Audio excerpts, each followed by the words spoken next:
आज हम पढ़ेंगे संयोजकता के बारे में और किसी भी तत्व की संयोजकता कैसे ज्ञात की जाती है इसके बारे में। तो सबसे पहले हम लिखेंगे संयोजकता की परिभाषा।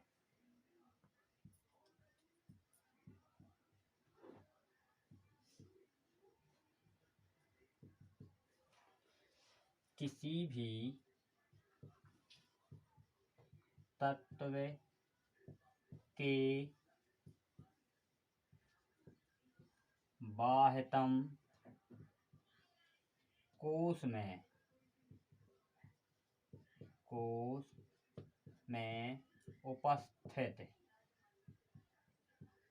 उपस्थित अयुग्मित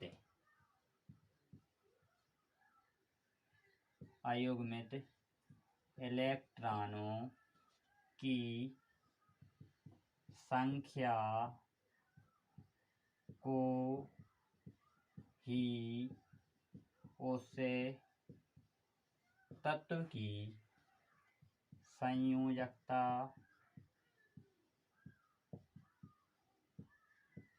कहते हैं। इस प्रकार से अभी हमने संयोजकता की परिभाषा देखी। अब हम देखेंगे इसको कैसे ज्ञात किया जाता है इसके बारे में।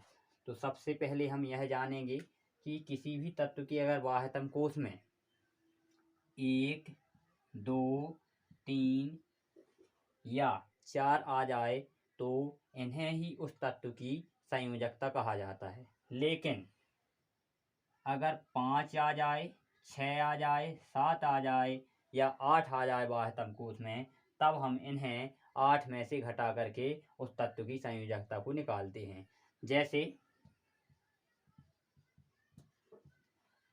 जैसे हमारे पास में कार्बन का नंबर होता है 6।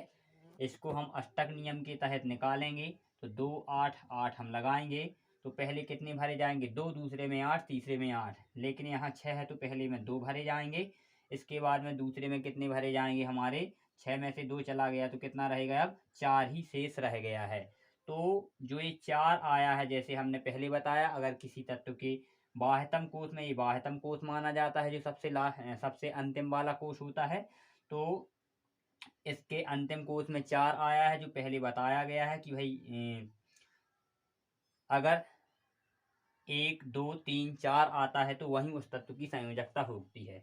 तो इसी प्रकार से जो कार्बन है, कार्बन के बाह्यतम कोश में अंतिम जो कोश रहेगा उसमें 4 आया है, तो इस कार्बन की जो संयोजकता रहेगी वो कितनी रहेगी, 4 रहेगी।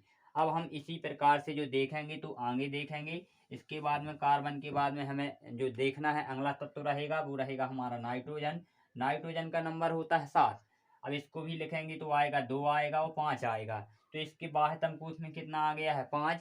जैसे हमने बताया है कि अगर बाह्यतम कोश में 5, 6, 7, 8 आ जाए तो हमें इसे 8 से घटा करके माइनस देना है।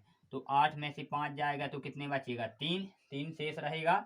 तो इस नाइट्रोजन की जो संयोजकता होगी वो कितनी हो जाएगी, 3 हो जाएगी। इसी प्रकार से हम ऑक्सीजन के बारे में देखेंगे। तो ऑक्सीजन का जो नंबर होता है वो होता है 8। तो इसको भी हम लिखेंगे तो कितना आएगा, 2 आएगा, 6 आएगा। इसके भी बाह्यतम कोश में कितना आ रहा है, ऑक्सीजन के 6 आ रहा है। तब हम 8 में से घटा करके देंगे तो 8 माइनस 6 कर देंगे तो कितना आ जाएगा, 2 आ जाएगा। तो इस ऑक्सीजन की जो संयोजकता रहेगी वो कितनी आ जाएगी, 2 आ जाएगी। इसी प्रकार से हम देखेंगे फ्लोरीन की। तो फ्लोरीन का परमाणु क्रमांक होता है 9। अब इसे भी हम क्या करेंगे, 2 लिखेंगे, 7 लिखेंगे। इसके भी बाह्यतम कोश में कितना आ रहा है, 7 आ रहा है।